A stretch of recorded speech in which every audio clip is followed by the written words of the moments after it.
Hello दोस्तों, today in this class we will discuss about IS Mains. How to write a best answer in IS Mains. What is the best strategy to write a best answer in IS Mains? Today we will discuss a model question. Question is related to ED. आपको पता कि पिछले कुछ सालों से ED का बहुत ज़्यादा यूज किया जा रहा है और ED से रिलेटेड यूपीएससी और डिफेंस स्टेट पीसीएस में क्वेश्चन पूछा जा सकता है। आपको पता कि कोई भी क्वेश्चन यूपीएससी या स्टेट पीसीएस में 3 फॉर्म में लिखा जाता है। एक पहला होता है पढ़ाओ इंट्रोडक्शन, सेकंड जो पढ़ाओ होता है मेन बॉडी और थर्ड होता है conclusion. Let us discuss about ED. ED को हम कैसे लिखेंगे, इस क्वेश्चन को हम कैसे एक बेस्ट फॉर्म में लिख सकते हैं, आओ हम इसके बारे में ट्राई करते हैं। और मेरा ऐसा दावा है, अगर आप इस क्वेश्चन को देखोगे, इस क्वेश्चन को देखने के बाद आपको 10 में से 6 या 6.5 या 7 marks you can get ED. हम इस क्वेश्चन को कैसे लिखते हैं? फर्स्ट ऑफ ऑल, इन 1956 में एज ए या in the form of enforcement unit, शुरू में 1956 में इन्फोर्समेंट यूनिट के तौर पर इसका एस्टेब्लिशमेंट हुआ था। नेक्स्ट ईयर इन 1957 में renamed in the form of ED. It means that 56 में इसका नाम ईयू था और अगले साल इसका नाम ईडी रख दिया। Next, it is working under department of revenue ministry of finance. ED now ED is working department of revenue under ministry of finance. Next, ED is a multidisciplinary organization. ED is a multidisciplinary organization. Main motive of ED या main function of ED to combat financial crimes like banking fraud या foreign exchange violation और money laundering, इन जैसे केसों का ED क्या करती है? निपटारा करती है। चाहे कोई केस मनी लॉन्ड्रिंग से रिलेटेड है, चाहे कोई केस बैंकिंग फ्रॉड से रिलेटेड है या कोई फॉरेन एक्सचेंज वॉयलेशन से रिलेटेड है। ये होगा आपका एक बेस्ट इंट्रोडक्शन। नेक्स्ट है इसकी main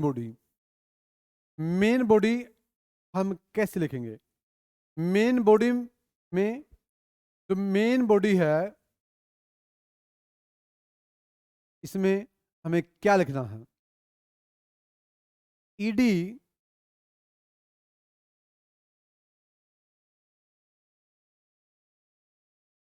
can not take action on its own.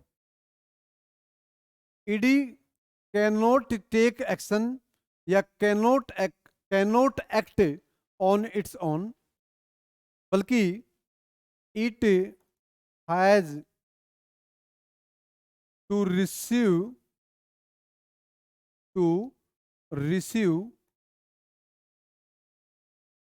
a complaint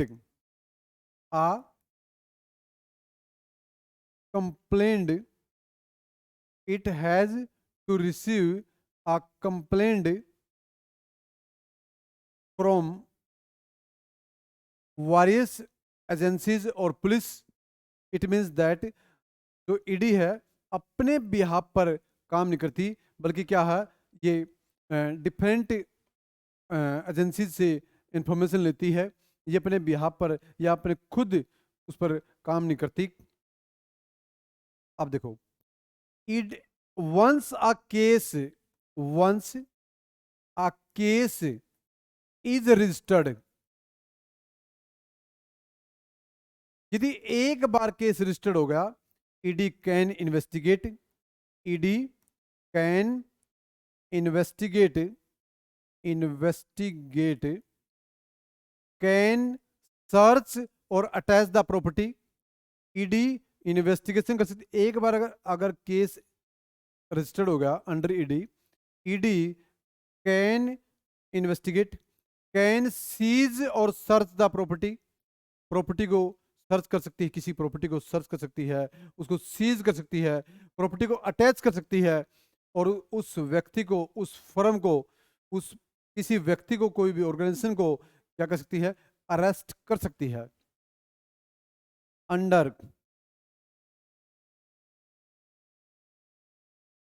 the violation, violation of COFEPOSA act 1974। Next, FEMA act 1999। Next, PMLA act 2002। Next, FEOA act 2018, 2018। इस question में आपको 4 एक्ट का जिक्र जरूर करना है। ये एक वैल्यू एडिशन काम करता है। पहला बता मैंने, कोफे पोसा act 1974, second FEMA act 1999, third है पीएमएलए एक्ट 2002, और फोर्थ है एफईओए एक्ट 2018। कोफे COFEPOSA, conservation of foreign exchange and prevention of smuggling activities act 1974। Next है foreign exchange management act. Next है prevention of money laundering act 2002। और next है fugitive fugitive fugitive economic offenders offenders act. Fugitive क्या होता है, भगोड़ा, like Nirav Modi है या विजय माल्या है, इंडिया को छोड़कर यहाँ बैंकिंग फ्रॉड कर विदेशों में सेटल हो गए, तो क्या बोलते हैं, भगोड़ा, फ्यूगिटिव। ये 4 एक्ट हैं। इस क्वेश्चन में आपको जरूर जिक्र करना पड़ेगा।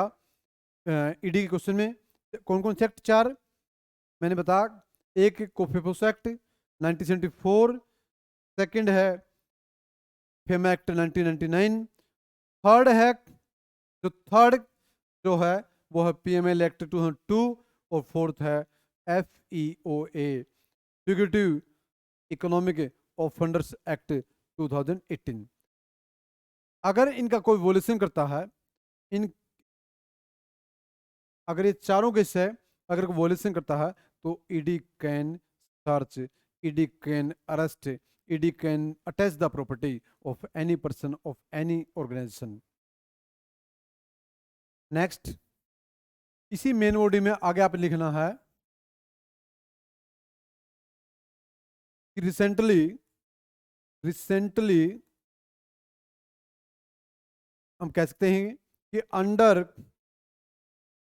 फाइनेंस एक्ट, फाइनेंस एक्ट 2015, 2018 और 2019, under PMLA act 2002, many amendment by government of India, by government of India, क्या बात, इस सरकार ने, आपने पीछे देखा होगा 2019 में सरकार ने पीएमएल एक्ट, जो prevention of money laundering act है, इसको in the form of money bill parliament में पास करवा दिया।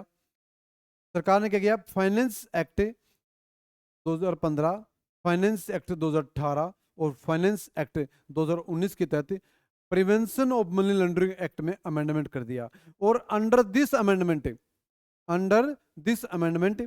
सरकार ने क्या कर दिया, इंक्रीज्ड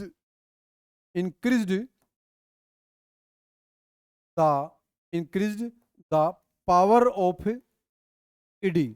सरकार ने ईडी की पावर बढ़ा दी बाई फाइनेंस एक्ट 15, 18, 19।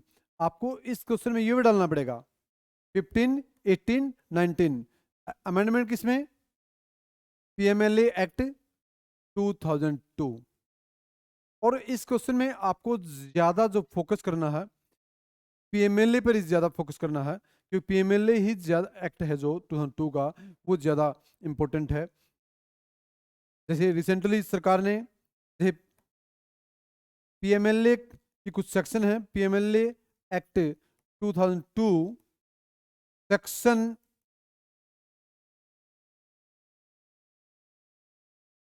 17, 16, 17, 19, 50 ज्यादा इंपॉर्टेंट है। 16, 17, 16, 17, 19 और 50 ज्यादा इंपॉर्टेंट है।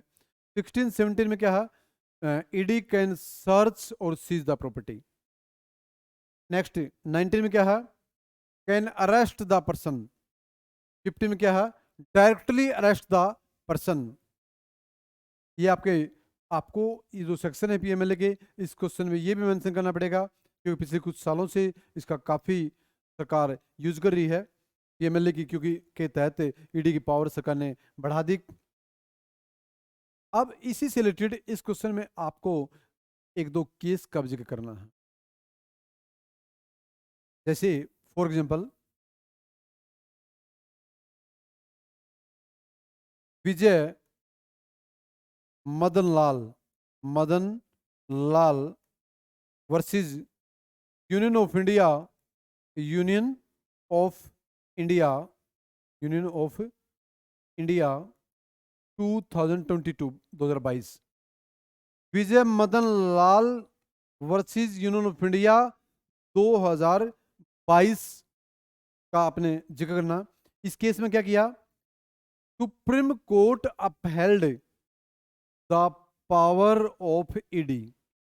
मतलब जो सरकार ने फाइनेंस एक्ट 2019 के तहत ईडी की जो पावर बढ़ा दी थी, अरेस्ट करने की, प्रॉपर्टी को सीज करने की, प्रॉपर्टी को अटैच करने की, या कोई भी किसी के विरुद्ध केस करने की, मतलब जो ईडी की पावर बढ़ाई थी सरकार ने, उसके तहत सुप्रीम कोर्ट ने 2022 में केस आया सुप्रीम कोर्ट के सामने, जिस केस का नाम था Vijay Madanlal versus Union of India. इस केस के तहत Supreme Court upheld the power of ED, मतलब ईडी की जो पावर थी वो बरकरार रख दी कि, और सरकार ने, सुप्रीम कोर्ट ने कहा ED in all over India में कहीं पर भी किसी भी जो केस है, लाइक चाहे वो मैंने पहले बताया केस, जो पीएमएलए एक्ट है, चाहे फेम एक्ट है, चाहे कोई फ्यूगिटिव इकोनॉमिक ऑफेंडर एक्ट है, चाहे कोई भी केस है, कॉफी पोस्ट एक्ट है, उसके अगर कोई वोलेशन करता है उसके तहत ईडी आपको अरेस्ट कर सकती है या आपकी प्रॉपर्टी को सीज कर सकती है। सेकंड जो केस है, रिसेंटली जो केस आज 2024 में, उस केस का नाम है तरसेम लाल वर्सेस ईडी। ये जो केस था, सुप्रीम कोर्ट ने इसमें क्या कहा, सुप्रीम कोर्ट ने कहा, सुप्रीम कोर्ट टोल्ड दैट, या सुप्रीम कोर्ट ने एक वर्डिक्ट दिया, एक जजमेंट दिया कि ED can not arrest a per a accused ED cannot arrest accused, किसी भी या एनी एक्यूज्ड, किसी भी एक्यूज्ड को, किसी भी दोषी को तब तक अरेस्ट नहीं कर सकती जब तक कोर्ट ने, किसी स्पेशल कोर्ट ने उसको सम्मन दिया है, जब तक किसी स्पेशल कोर्ट ने उसको सम्मन दिया है। और ये जो केस आया था, ये पीएमएलए एक्ट, पीएमएलए एक्ट 2002 का सेक्शन 45 से रिलेटेड था, सेक्शन 45 से रिलेटेड था। इस केस में सुप्रीम कोर्ट ने कहा, इस केस में मतलब ये केस क्या था, 2024 में जो केस आया तरसीम लाल का, इस केस में सुप्रीम कोर्ट ने कहा अगर किसी व्यक्ति को, मतलब मान लो अगर किसी व्यक्ति को मान लो ईडी अरेस्ट करती है, तो सुप्रीम कोर्ट ने कहा कि अरेस्ट नहीं कर सकती यदि उसको सम्मन किसी स्पेशल कोर्ट ने दिया है। और सेक्शन 45 क्या कहता है, सेक्शन 45 दो बात कहता है बेल के बारे में। अगर किसी व्यक्ति को बेल मिलती है, दो बात कहती है, एक तो वो व्यक्ति जज के सामने इनोसेंट होना चाहिए, दूसरा अगर कोई व्यक्ति अगर बेल ले लेता है, बेल के बाद कोई कोई मिसयूज या कोई इलीगल एक्टिविटीज में शामिल नहीं होगा, ये दो कंडीशन है सेक्शन 45 में, कि उस व्यक्ति को जज के सामने इनोसेंट आप अपने आप को घोषित करना होगा। दूसरा, अगर किसी व्यक्ति को बेल मिल गई तो उस व्यक्ति को जज के सामने इनोसेंट घोषित करना पड़ेगा। ये था केस। नेक्स्ट, अब ईडी के कुछ इंपोर्टेंस है, importance of ED, importance of ED, ED का क्या इंपोर्टेंस है, इंपोर्टेंस ऑफ ईडी। पहला है financial stability, financial stability. Second है economic growth, economic, financial stability, economic growth. तीसरा है recovering stolen funds, recovering stolen funds,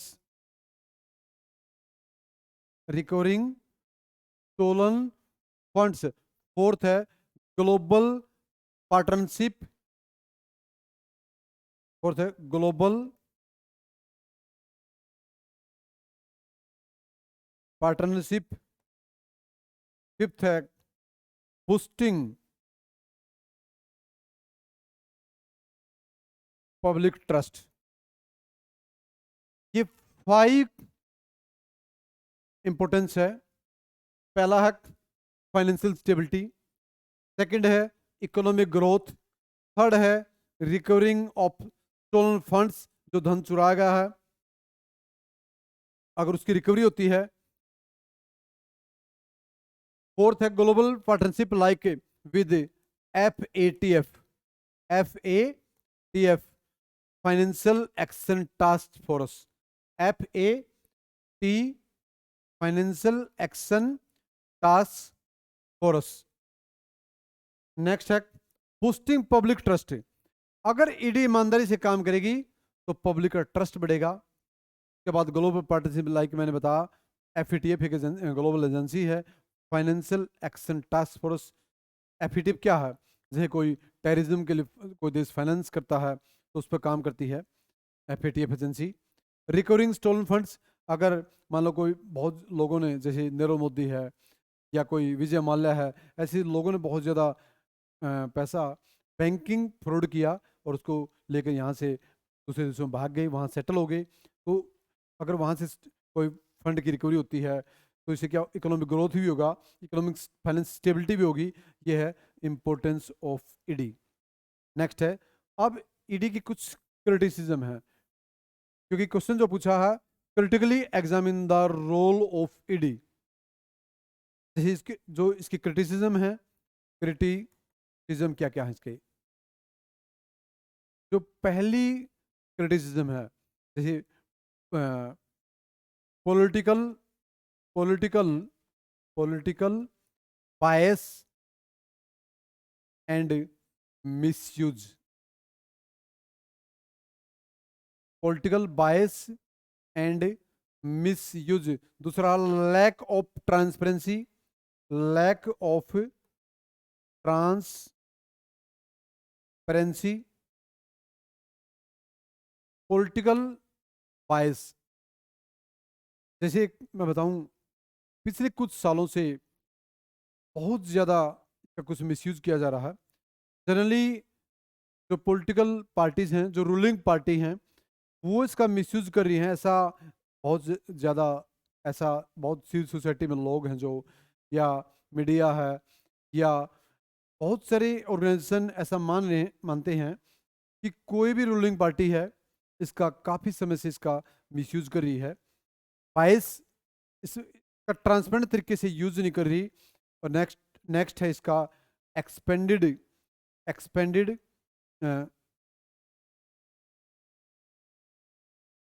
expanded expanded detention and harassment.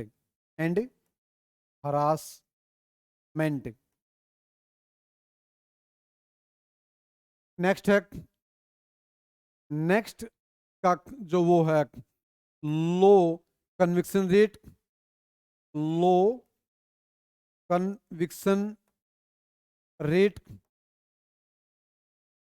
और next इसका है, नेक्स्ट है इम्पैक्ट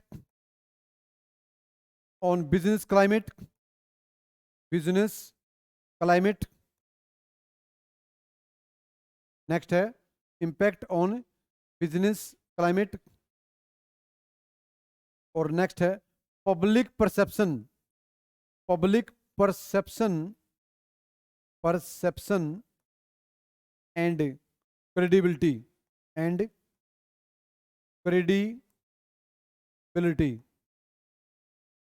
ये कुछ इसी, इसको क्रिटिसाइज करते हैं, इसकी क्रिटिसिज्म लिखते हैं। जैसे मैंने क्या बताया, पॉलिटिकल बाइस एंड मिसयूज।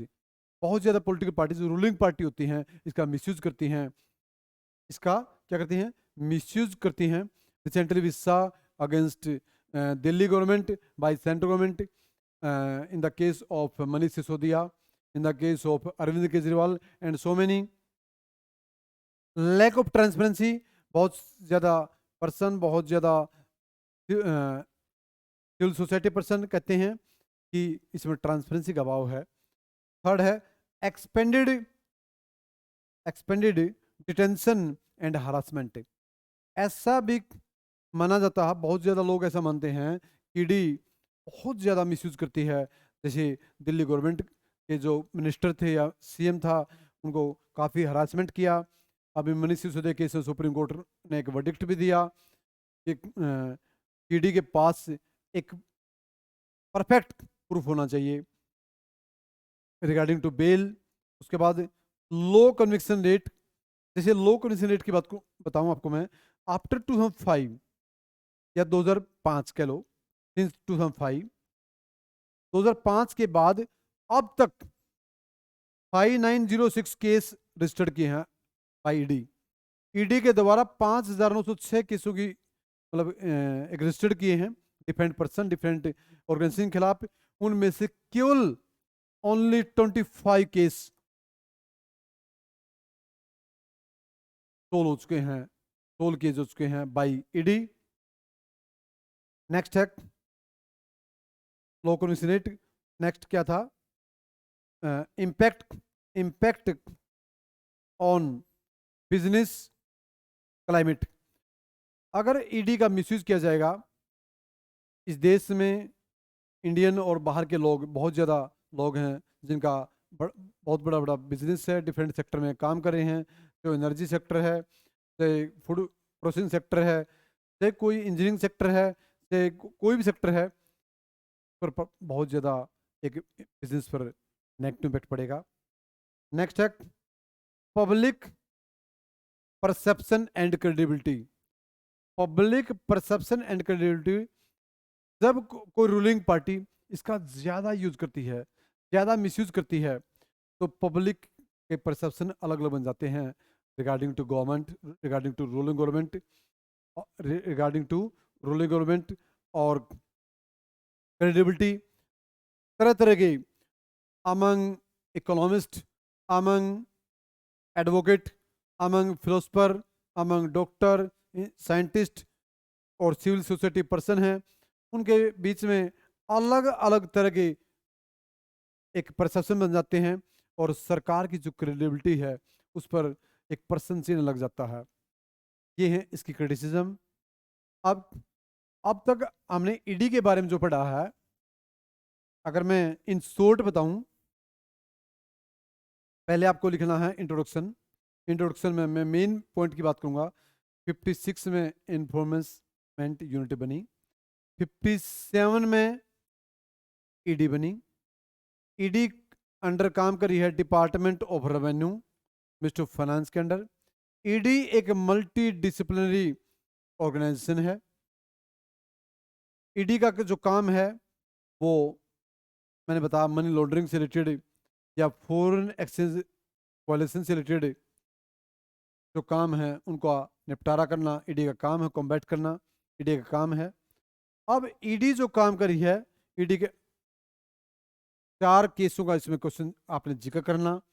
एक जो 4 एक्ट, एक एक्ट है कॉफी पोसा एक्ट 1974, एक एक्ट है फेम एक्ट 1999, थर्ड जो एक्ट है वो है पीएमएल एक्ट 2002 और फोर्थ जो एक्ट है फ्यूगिटिव इकोनॉमिक ऑफेंडर एक्ट 2018। ये 4 एक्टों का जिक्र करना।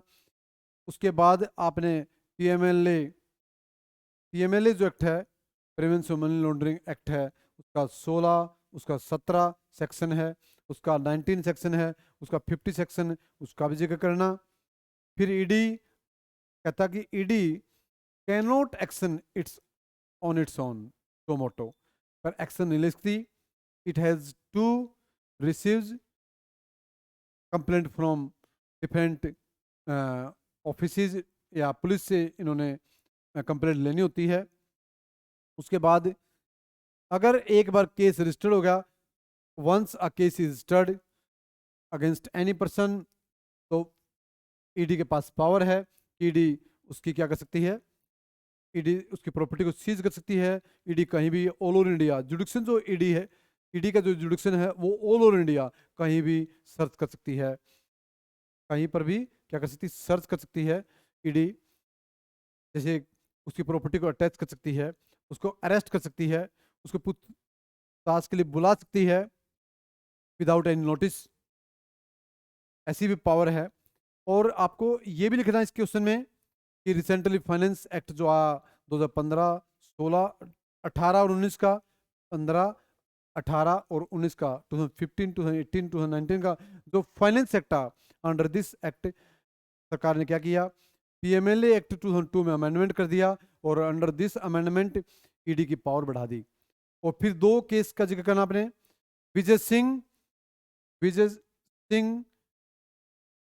केस का जिक्र करना जिसमें सुप्रीम कोर्ट ने ईडी की जो पावर को बरकरार रखा, और दूसरा जो केस है तरसेम लाल का केस है जिसमें ईडी की पावर को सरकार ने क्या कहते हैं लिमिट कर दिया। सरकार ने ईडी की पावर को लिमिट कर दिया, कुछ रेस्ट्रिक्शन लगा दिया। सुप्रीम कोर्ट ने कहा ईडी मनमानी नहीं कर सकती, ईडी के पास आर्बिट्री पावर नहीं है कि किसी व्यक्ति को बेवजह ईडी अरेस्ट करने की पावर नहीं है ईडी के पास। आपने 2 केस बताया मैंने, एक तो विजय केस और दूसरा केस क्या बताया मैंने, तरसीम लाल का केस बता। दोनों केसों का जिक्र करना इसके क्वेश्चन में। फिर पीएमएलए का मैंने सेक्शन बताया 2002 का जो एक्ट है पीएमएलए एक्ट 16, 17, 1950 का जिक्र करना। 2 केस, 4 एक्ट जो वैलिडिटी में काम करेगा। फिर ईडी कब बनी, ईडी किसके अंडर काम करती है, उसके बाद लास्ट में आपने लिखना, आप चाहे तो उसको वे फॉरवर्ड भी लिख सकते हो। वे फॉरवर्ड मीन्स जो आप क्रिटिसाइज कर रहे हैं कि जो कमियां हैं आप क्या सुधार कर सकते हो। जैसे इसमें पहला इसको ट्रांसपेरेंट बनाओ, ईडी का जो डायरेक्टर है उसकी अपॉइंटमेंट को ज़्यादा ट्रांसपेरेंट बनाओ, जो अपॉइंटमेंट है या उसकी टर्म है उसको फिक्स किया जाए। हालांकि कि जो डायरेक्टर की जो टर्म है वो 2 साल से बढ़ाकर सरकार ने 2021 के एक्ट के तहत जो एक्ट आया था, अमेंडमेंट हुआ था, उसके तहत कहा था कि सरकार 2 साल से बढ़ाकर 5 ईयर तक इसकी टर्म कर सकती है। उसके बाद इसको अकाउंटेबिलिटी निर्धारित की जाए, ट्रांसपेरेंसी एंड अकाउंटेबिलिटी, और अपॉइंटमेंट फिक्स की जाए, और डायरेक्टर की जो अपॉइंटमेंट की जाए और डायरेक्टर की काम को फिक्स किया जाए। ऐसे कुछ वे फॉरवर्ड सरकार ले सकती है। अब इसका नेक्स्ट या लास्ट जो पड़ाव है वो है कंक्लूजन। कंक्लूजन कंक्लूजन में आप क्या लिखते हो, क्या लिख सकते हो कंक्लूजन, क्योंकि जो कोई भी एग्जामिनर होता है ज़्यादा आपको मार्क्स कब देता है, यदि आपका इंट्रो और यदि आपका कोई मान लो कंक्लूजन अच्छा हो, बहुत अट्रैक्टिव हो। ऐसा नहीं कि कंक्लूजन और इंट्रोडक्शन देखा जाता है, आपकी मेन बॉडी भी दिखता है एग्जामिनर। यदि आपने बहुत अच्छा लिखा है, करंट से भी जोड़ा है, तो आपके बहुत अच्छे मार्क्स आ सकते हैं क्वेश्चन में।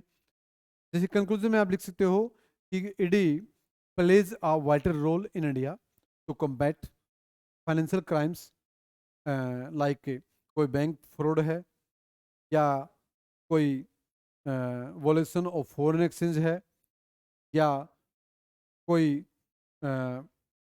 मनी लॉन्ड्रिंग से रिलेटेड केस है, उनको कम्बैट करने में ईडी का बहुत ज़्यादा वाइटल रोल है। और इसलिए वी कैन से दैट, अंत में हम कह सकते हैं कि ईडी को बहुत ज़्यादा ट्रांसपेरेंट और अकाउंटेबल बनाया जाए, जैसे कि देश में कोई भी इसके ऊपर प्रश्न चिन्ह न लग सके।